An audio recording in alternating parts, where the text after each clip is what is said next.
welcome to a brand new series of Fifth Gear, the best car show for true petrol heads. This series we'll be driving the newest and fastest cars in some of the most exciting places on the planet.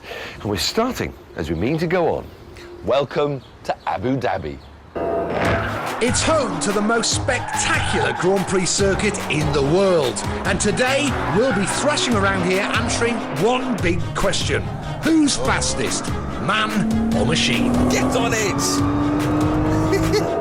Also, Vicky's in the mountains above Monaco, driving the wheels off Audi's £40,000 hot hatch.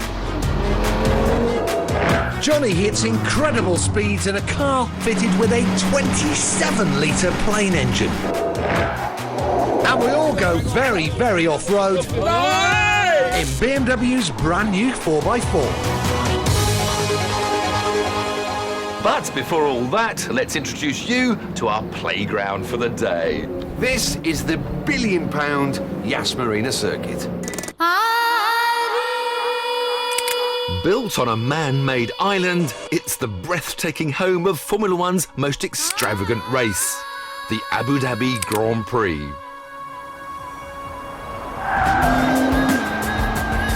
It's not just a racetrack either. There's a roller coaster, a five-star hotel, and ample parking for super yachts too. It's basically a Butlins holiday camp for mega-rich petrol heads.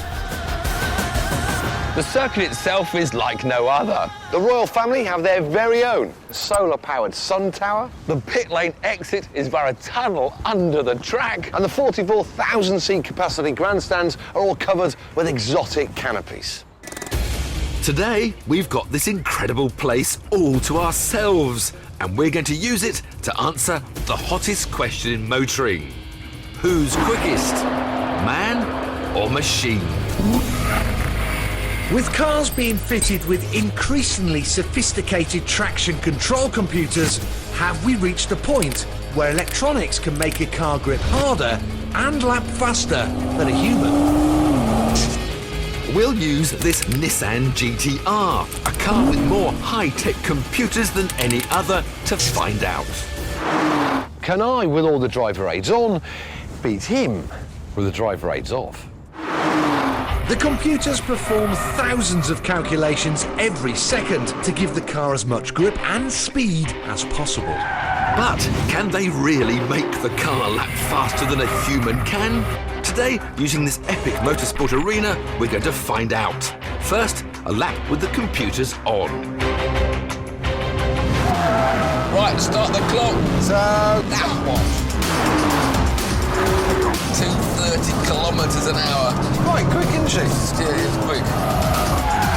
That's a tricky little section there. All right, power on, good exit. Come on, JP. You're correcting there, then, so you're still not fully... Still let me have a little bit of play. Full throttle. I had a bit of understeer on full throttle there. See, I wanted to get on the power harder there, but it wouldn't let me. Come on! Did you know, by the way, the tarmac was actually imported to Abu Dhabi from Shropshire? But you just put me off there. Look, the car's supposed to be doing all the work for you. Despite his distractions, Get on it! I was giving it 100%. And head for the finish line. I tell you what, this is an amazing car. Amazing Got the car. stopwatch, you ready? You don't worry with that. We're there. Stop! 1 minute, 12.66. That's, well... I think that's all right. That's what. good. And now it's my turn. Will I be able to lap the stunning Yas Marina circuit even quicker with the computers switched off? Right, so we come to start the lap using our fancy onboard stopwatch, starting it.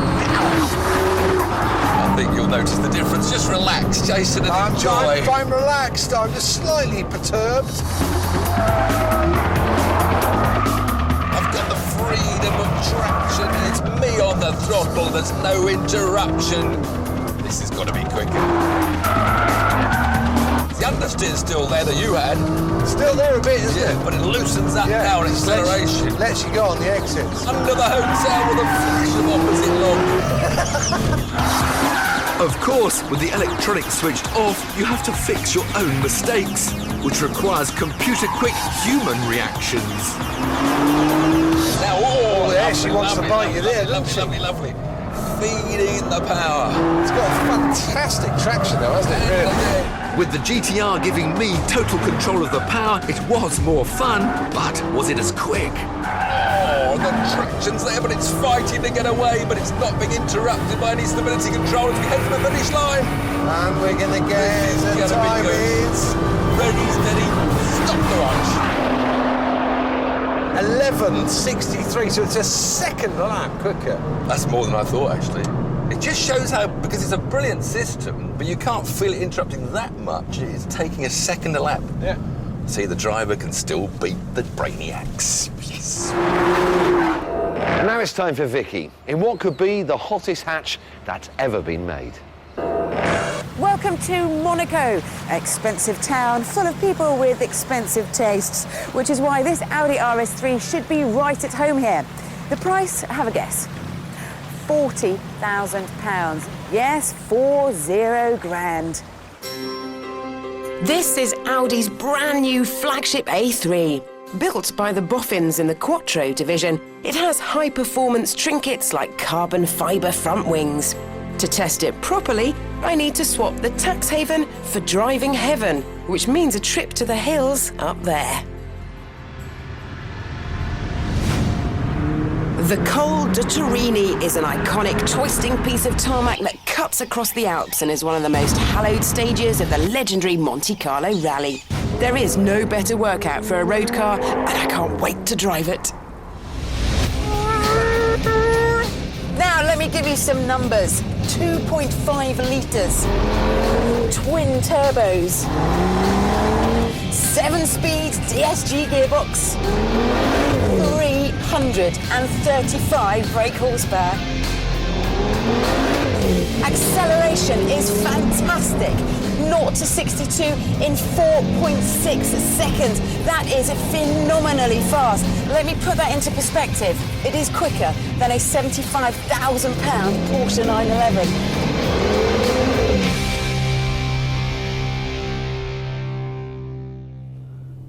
Let me just show you what that's like. A few revs, off the brakes, go. Ooh, first gear, second gear. And that's it, we're up to 60, 70 already. Blink of an eye. What about the handling? Well, we've got Audi's legendary Quattro four-wheel drive system underneath me, and it is incredibly competent. I've got a massive drop down to the right of me and huge rocks to the left. It is quite a scary road, but this car is giving me great confidence to attack all the corners. Oh, those walls come so close. It is really good fun on this road, but I would be having fun on the back of a donkey up the Col de Turini. There is still an element of maturity about this car rather than utter madness. There's just an element that's not quite alive. Lovely flat chassis, there's no understeer about it. But is my soul on fire? No. With the brakes starting to fade, I took this millionaire's shopping car back down to gentler territory. I wanted to answer a question that's been bugging me. Does this £40,000 hot hatch really look expensive enough? To find out, I asked Monaco's super rich to guess how much it costs. Excusez-moi, mesdames, messieurs, voilà. Vous aimez la voiture? How much do you think it costs? How much do you think? 40,000 euros. You are spot on. It's £40,000. It's pretty much the same. Yeah. Yes, Yeah. So I win the car. J'aime votre. What is coat? 40,000 euros. 40,000. Spot on. You're absolutely spot on. You're joking? No. Well, there you go. Another one. 40,000 euros. Unbelievable. And I'm so glad that she spoke English because I can't have a conversation in French or Italian. My German's not that much good either. I can say I love you, ik liebe dich, but, well, there you go. 45. 45, 45? Yeah. £45,000, 45,000 euros. Well, bargain for you, it's £40,000. Combien? Combien, oui. Oh, je sais que c'est très très cher. Très très cher, oui, mais 40 combien? 000 euros. 40,000 euros. You're spot on. À peu près ça. C'est bon, c'est vrai. You can't move for millionaires around here. Now, I thought at the beginning that the price would be the biggest problem with this car, but it turns out that if you've got the dough, a £40,000 hatchback is perfectly acceptable. And that raunchy Audi has inspired this week's competition prize, where we're giving you the chance to win this fantastic 2003 Audi TT. Quickly turning into a modern classic, the TT drives as good as it looks, and this immaculate example is one of the best around. We'll also throw in £1,000 of petrol and £1,000 towards your insurance, courtesy of elephant.co.uk. For your chance to win this fantastic prize bundle, just answer the following question correctly. Which of the following was a famous World War II bomber aircraft? Was it A, Manchester, B, Lancaster, C, Doncaster? To enter, text A, B or C to 85559 or call 0904 1619 555. Or you can send your answer on the back of a postcard or sealed envelope to 5th Gear 191, PO Box 46556, London N10WW. Calls cost £1.53 from a BT landline. Calls from other networks may vary, and from mobiles will cost considerably more. Texts cost £1.50 plus one message at standard network rate. For rules, go to channel5.com/win. Lines close at midday on Friday the 15th of April and 3 days later for postal entries. Jolly good luck. Still to come, Johnny's left speechless by a car fitted with a 27-litre plane engine. And all four of us testing BMW's brand new off-roader to the extreme. Whoa, he's fighting it now. That's better. Go on.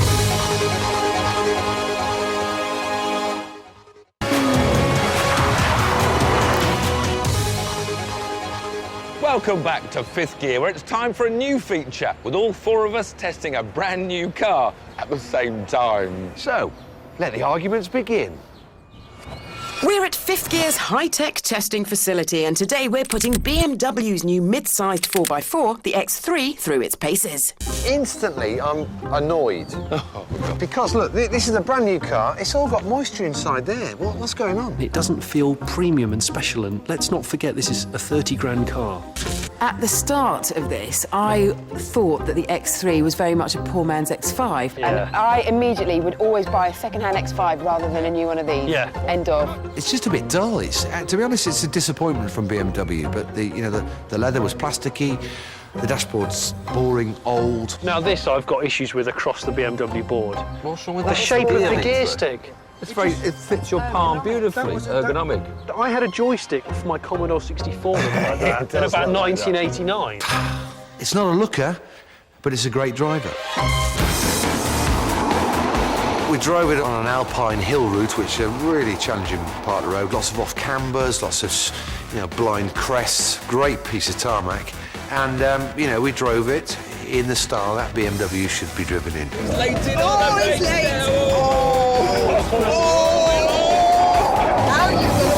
with that? My arm is spasming from grabbing the handle so hard. You just concentrate. I don't want to be kissing those silver birches anytime soon. Is that what they are? Yeah, I think they are. Dutch elm. Could be Dutch elm. Oh, sugar plum fairy, watch out.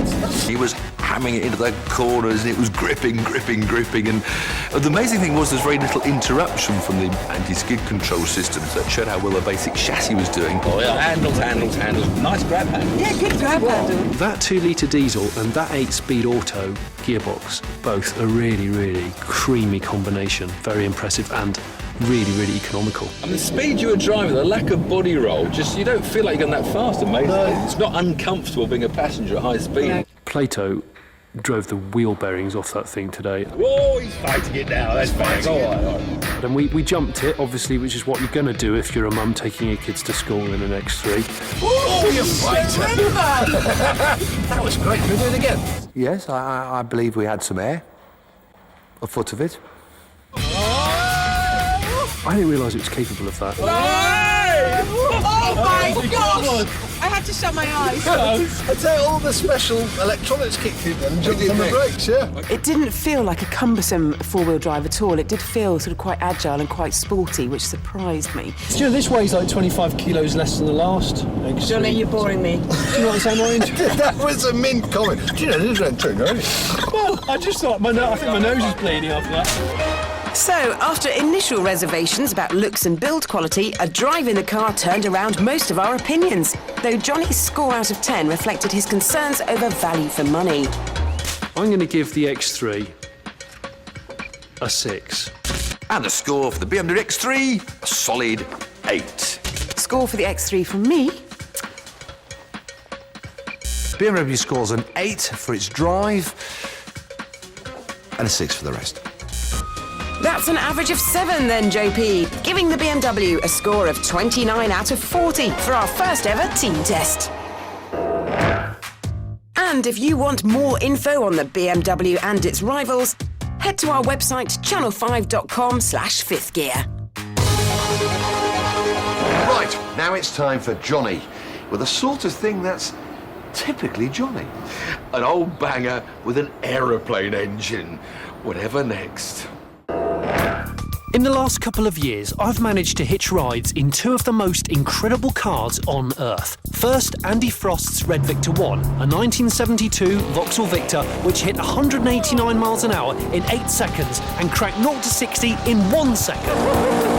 Then last year, I met up with Yorkshireman John Sleeth and his Audi Coupe, another street-legal car that happens to have over 2,000 horsepower under the bonnet.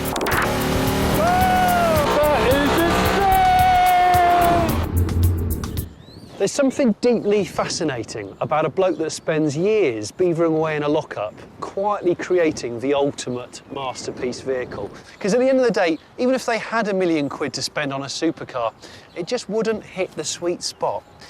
Take this man, for example. His name's Charlie Broomfield, and he's got a Rover SD1. And what makes Charlie's car so special? Well, I'll let him start it up because that could give you a clue. If you're around in the early 1940s, you might recognise that sound. That's because under that bonnet is a 27-litre Merlin V12 engine from a tank. It's the same engine that was used in a lot of World War II aircraft like the Lancaster bomber and the Spitfire. During the 1930s and 40s, more than 170,000 Merlin engines were produced for all types of military vehicles, including the fighter planes that led us to victory in the Battle of Britain. So what happens when you stick a Spitfire engine in an old Rover? Well, I'm about to find out.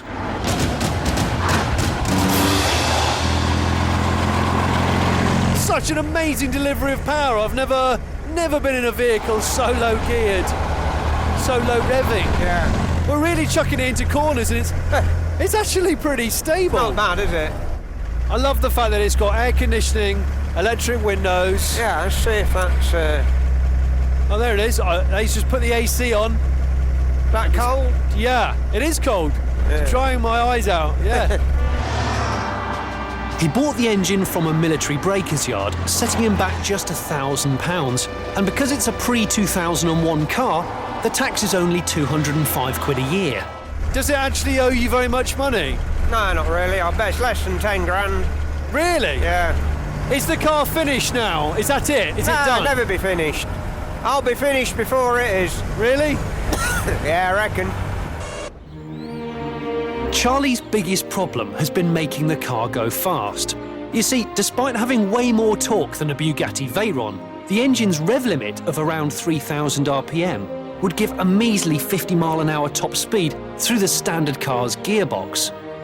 To overcome this dilemma, genius engineer Charlie has developed a system using a gearbox from an old Leyland bus. What that does is multiplies the RPM from the engine 3 times onto the back axle, which means you can travel really fast but with very low RPM. So far, Charlie's had his Rover up to a slightly worrying 120 miles an hour. Today's mission, however, is to go faster, much faster. Who knows, above 120 miles an hour, this thing could take off.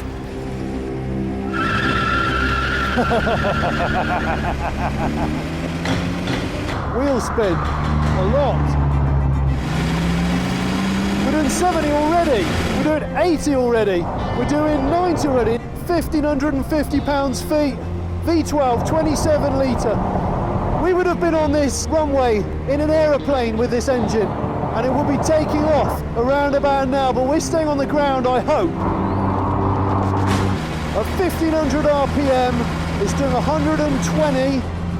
We're now doing 128 miles an hour, 135 miles an hour, 139, 40, 145, wow, 147, 49, just under 2,000, 150 now.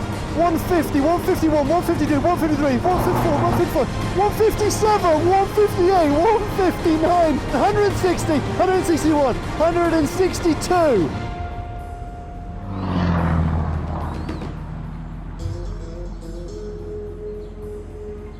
I can smell your brake pads. Yeah, I'll bet you can. I can.